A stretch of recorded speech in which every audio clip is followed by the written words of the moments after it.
Welcome back. This is episode 2 of The Putting Couch, presented by the SeeMore Putter Company's tour team. I'm Jim, and I'm here with Cody and Ted. And guys, we launched our pilot maiden voyage last week.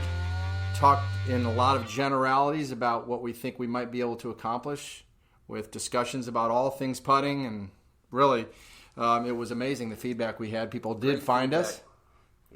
Yeah, they did find us, and it was awesome feedback that they sent in.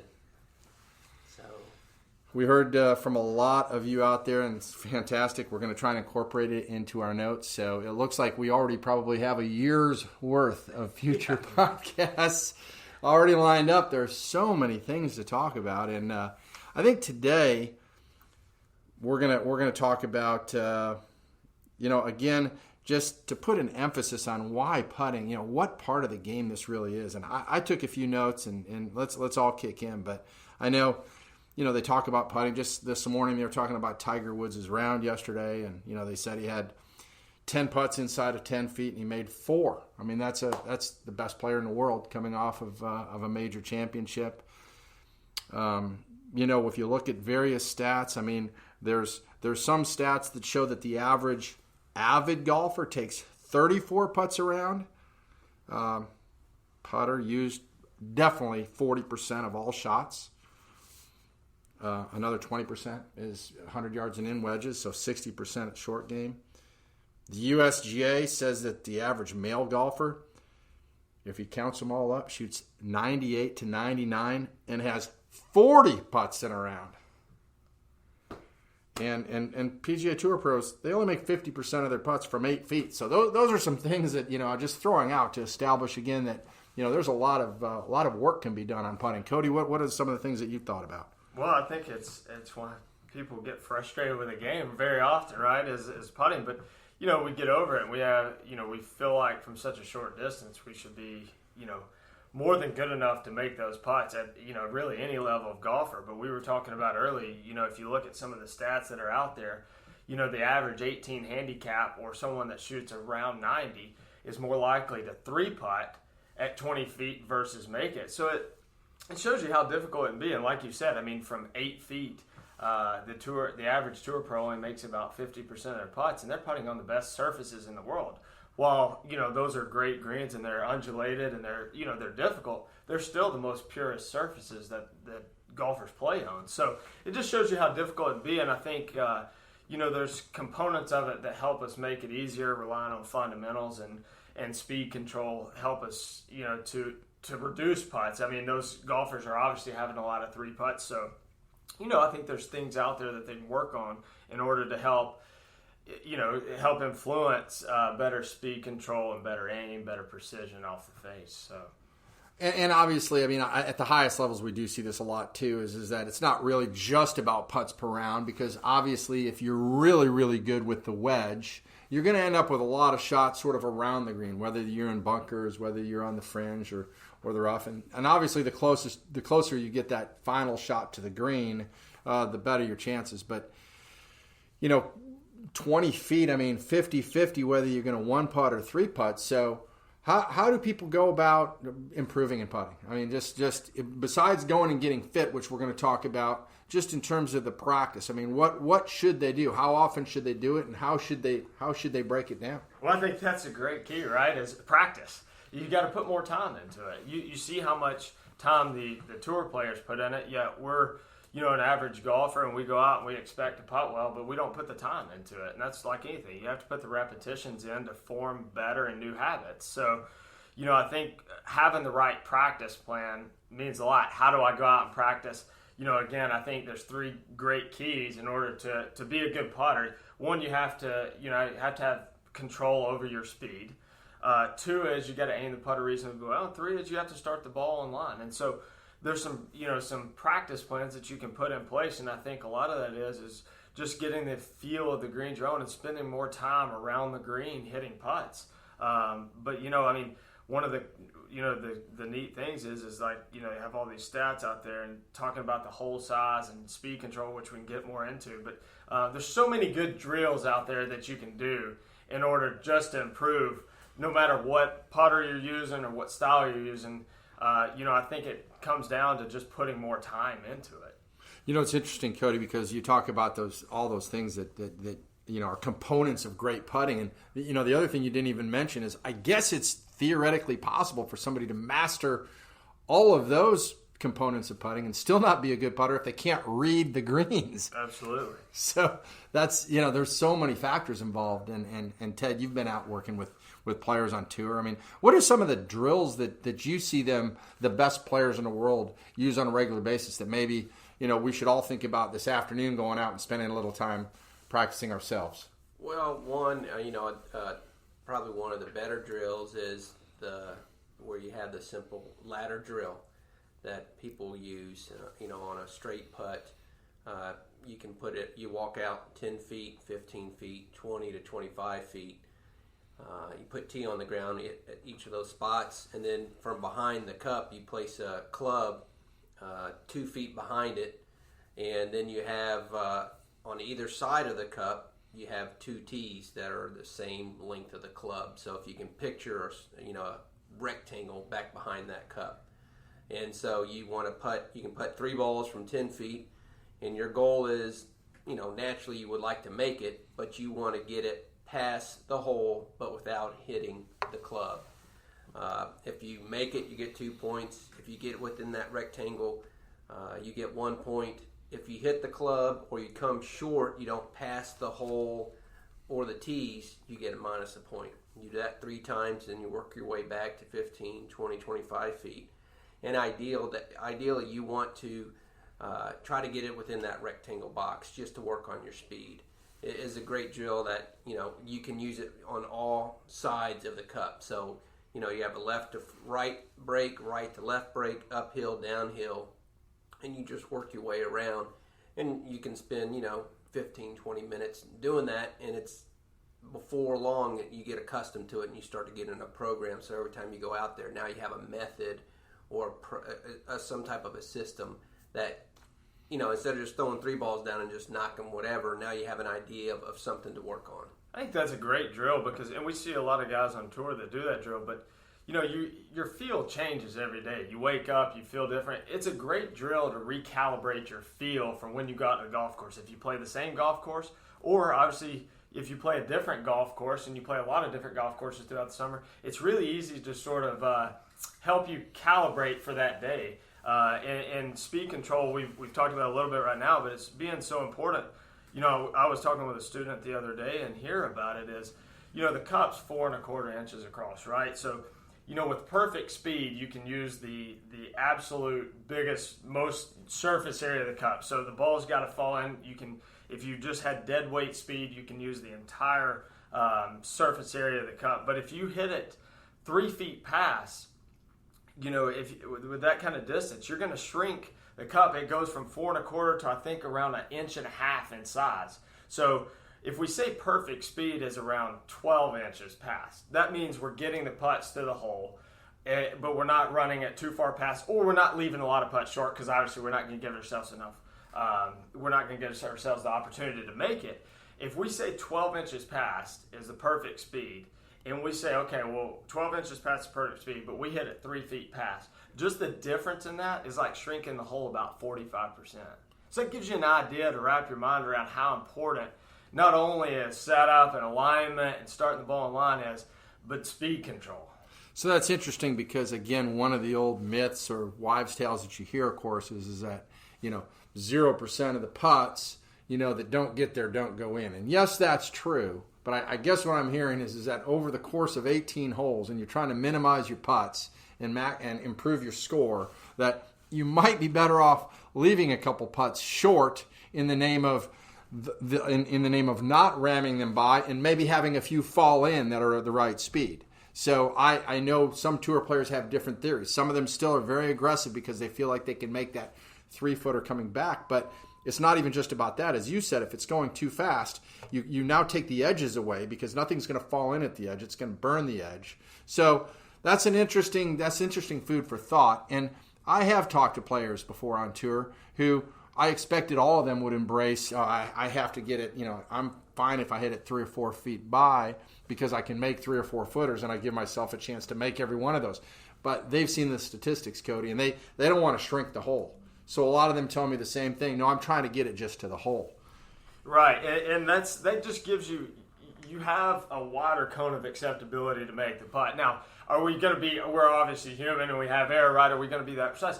But having that mentality and the precision around that mentality, instead of just trying to hit a fairway, you're trying to hit a small point.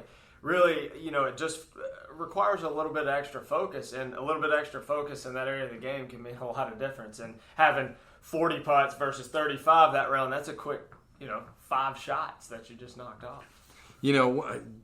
I played in a scramble this week, so first time out this year, and it was a fun sort of a team-building scramble. But I was struck by the fact that, when it comes to putting, nowhere does the sort of impact of line and speed come in more than when 4 of you are taking the same putt over and over. And you would think that with 4 chances, the putt just gets easier and easier and easier. But you realize that you might have 4 players in a group that are all seeing different lines and different speeds. And so not only are they not going to school on the guy that hits in front of them, sometimes it's a setback because they're seeing it differently. So, again, just to highlight the complexity of putting.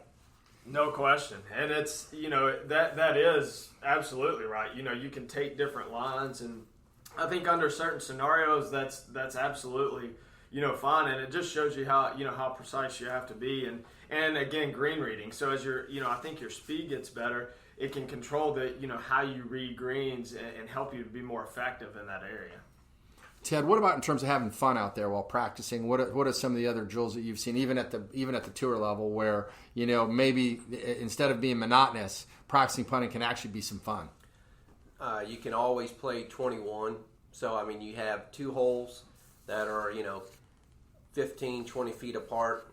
You and a partner are out there, and I'm on one hole and Cody's on the other hole, and try not to make it a straight hole for the most part, and you just I make the putt, then I get a point, then we switch sides.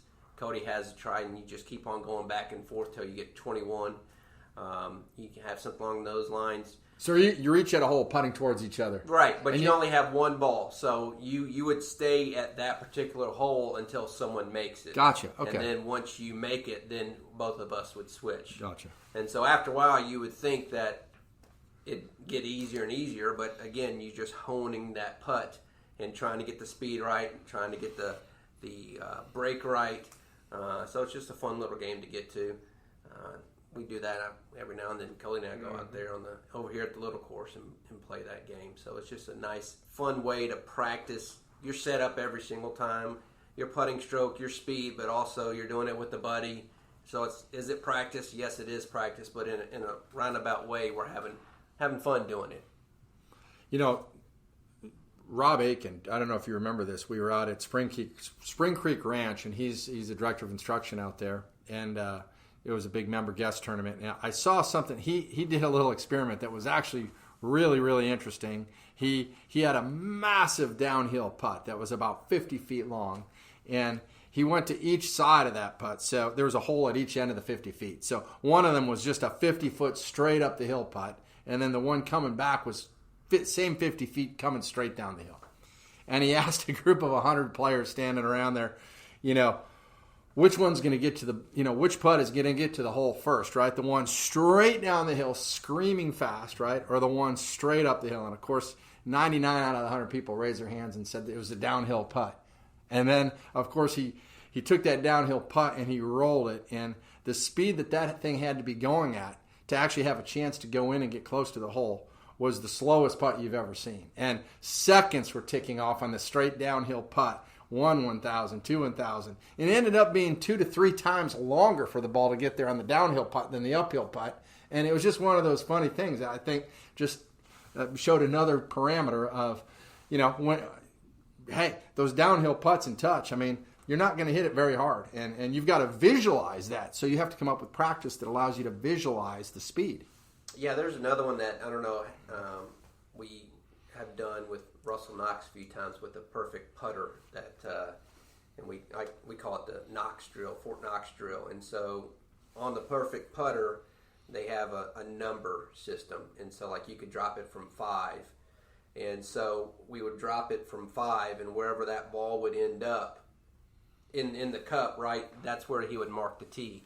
And so similar to what you were saying, so in essence, you want to try to have the same speed of putt on every place around that tee. So on downhill putts, if I dropped it at a 5, it would be like a 25 or 30 foot putt, right?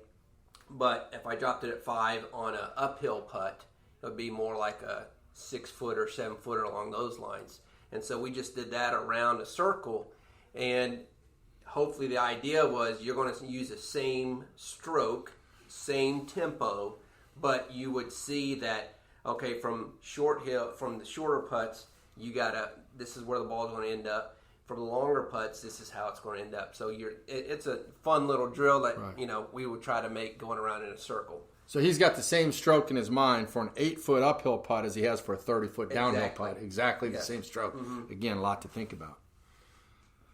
Yeah, I think that's probably one of my favorite drills out there because it just challenges you. You don't really think about hitting the same stroke, but in reality you are. So it just it gives you that feel you need to say, okay, like Rob was showing us, which is really cool, is how long is this putt going to take to come to a resting point, right? It might be 1,001, and it might be 10 seconds, or it might be 5 seconds because the uphill putt's going to get there and stop much quicker. So just gives you that mindset and something else to think about when you're standing over a 10-foot left or right or straight downhill. How long do I have to give myself for this putt to come to rest? So I may need to play a little bit higher break on this in order to do that. And to add that, what made it very consistent for Russell was, I know this is the putting couch presented by the SeeMore Putter Company, but because he was hiding the red dot and seeing the 2 white lines, he was setting up the same way every single time and has the ball in the same position on his putting stroke. So wherever he went around that Knox drill, he was setting up the same way, shoulders always square.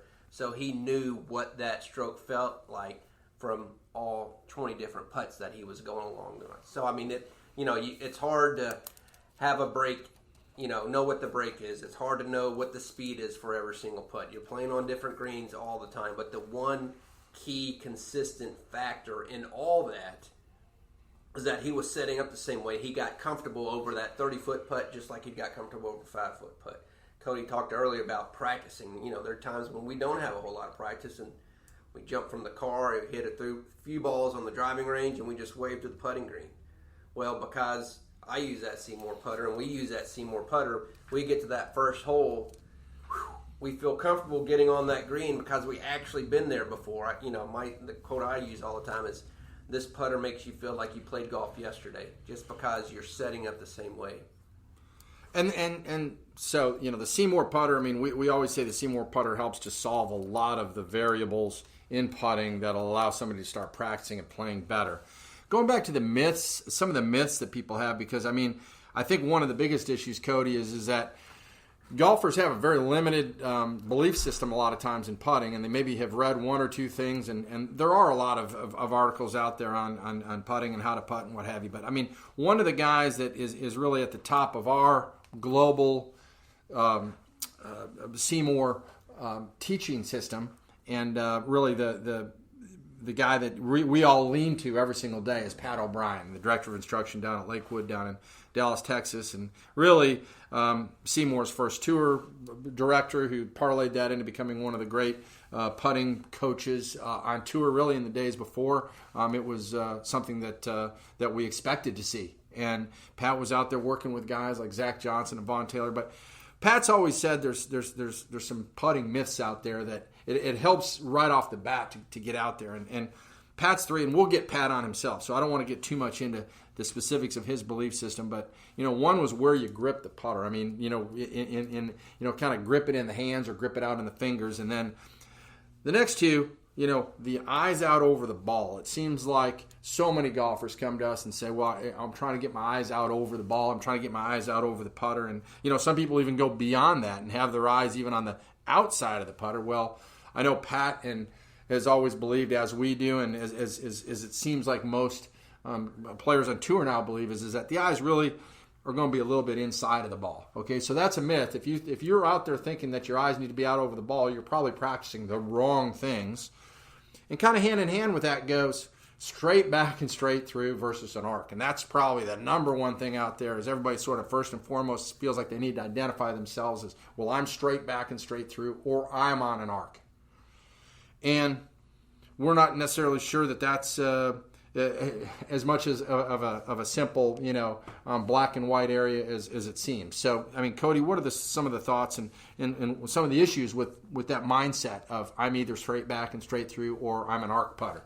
Yeah, and Pat's been instrumental in sort of molding sort of my philosophy and teaching as well. And we've had that conversation a lot, and I think we've seen it a lot now that you have such great technology and video and access to it. Is you have guys walk into the studio, I see them all the time, great players down to beginners that have the mindset of, I'm going to putt straight back and straight through. And so one of the things that I've noticed is that with that mentality, they're trying to force a stroke in order to move perfectly straight back with a putter face, right? And so what a lot of times happens is they end up airing to the outside. So you get a stroke that starts to move more outside to in, where they really have to manipulate and control the putter face with their hands. So while I think, can you do it? Yes, it's going to take a lot of repetition, a lot of timing. There's not been very many successful people that have been great putters that have employed that methodology. I think it, when you start talking to somebody and explaining, sort of why the putter reacts the way it does, I think they start understanding, well, the shaft may work on one plane, but the actual putter head itself is going to create a small arc. And if you have any thoughts on this, go stand up against a wall and put your putter face against the wall and really try to make it stay along the wall, and you'll start to feel how much sort of compensation or manipulation you have to do in order to keep that face along the wall. The putter source naturally wants to swing a little in, back to square and a little in. Now, for people, what size of arc that is, that depends on the setup, and we can get into that later. But that is one of the things I have seen is trying to match up, their mentality and what they're trying to do with actually what's happening. And we stand to the side of the golf ball, the putter's really going to have some rise and rotation to it. So I guess going along those lines, Ted, it seems like, I know Pat's always said, let the natural setup work for you. Don't fight it.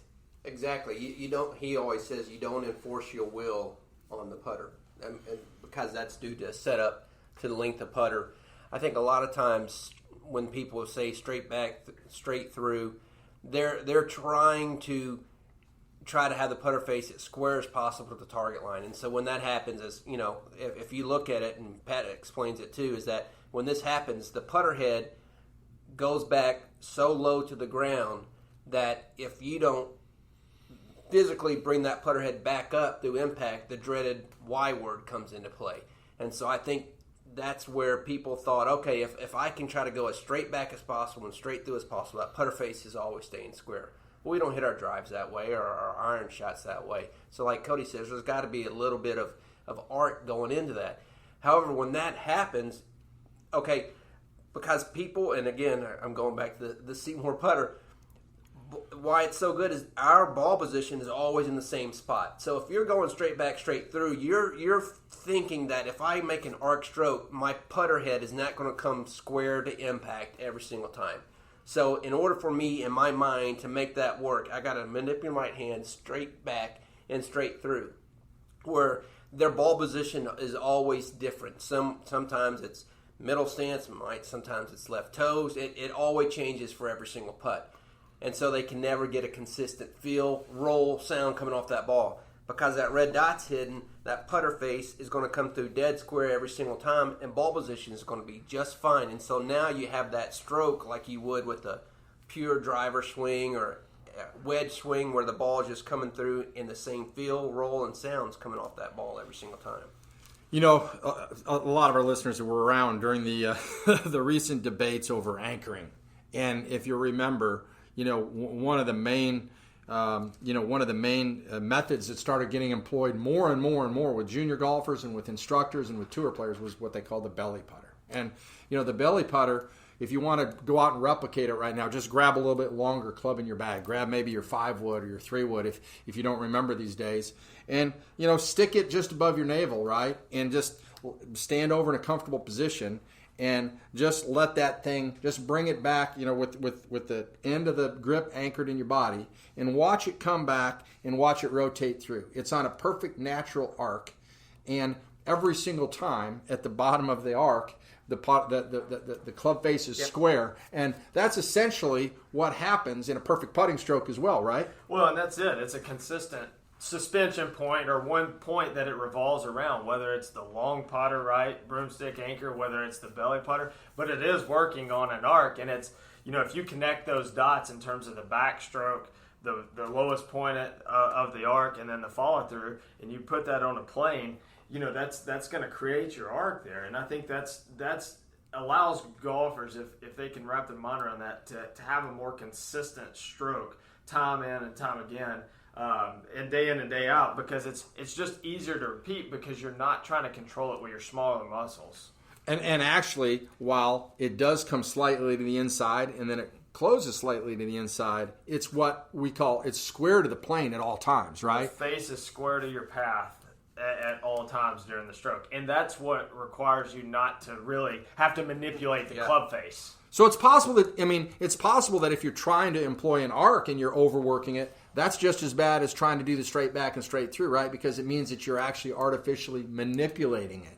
Yeah, and you want to try to, again, use your bigger muscles. You don't want to try to have any hands involved in manipulating that putter face.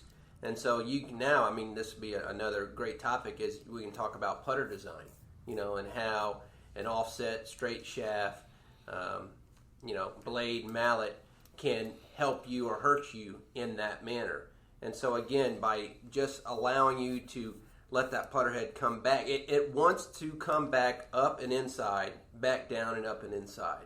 You see those guys, I use this analogy, you're on the driving range and you see those guys that are so far away from that golf ball with that driver, and their natural takeaway is way inside, and they got to come through and come way over the top to hit it, straight for the most part, or they're so close to that golf ball, they automatically have to take that club head outside the line, and then they got to get out of the way to bring that club head through.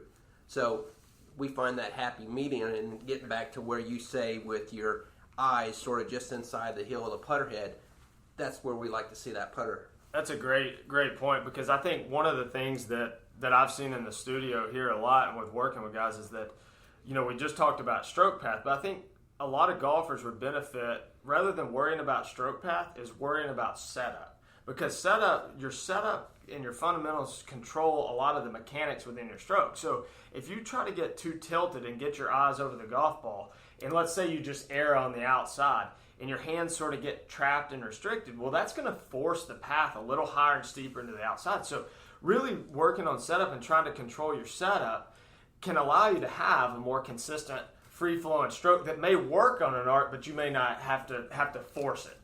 That's fantastic. Hey, this has been another great discussion. We're going to leave more for next time, and keep the ideas coming. We hope that those that have enjoyed the first podcast have enjoyed the second one. And this is the Putting Couch, presented by the SeeMore Putter Company's tour team. I'm Jim. You've been with Cody, Ted, guys. Spent a lot of time on all the tours, teaching and training the best players in the world, as well as the future stars of tomorrow. So we'll talk about juniors. Gosh, a lot of stuff to go to next time. We will lay out. I guess maybe what we'll do next time is lay out a bit of a agenda looking forward. There's so many ideas that have come up and so much great feedback. So let us know what you think. Let us know how. Share it with your friends, exactly. And the Putting Couch, we are going to do this on a regular basis because it's a lot of fun, and hopefully you're going to get out maybe this week and practice putting a little bit more, and then you'll have some even better feedback for us based on today's discussion. Thanks, everyone.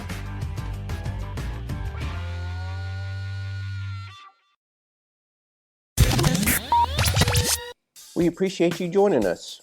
If you haven't subscribed to the show, make sure you do wherever you're listening. Be sure to leave a rating and review, because that's how we get the Putting Couch podcast content in front of more people. Also, take a screenshot and share it on social media and tag us at SeeMore Putters or #Team SeeMore.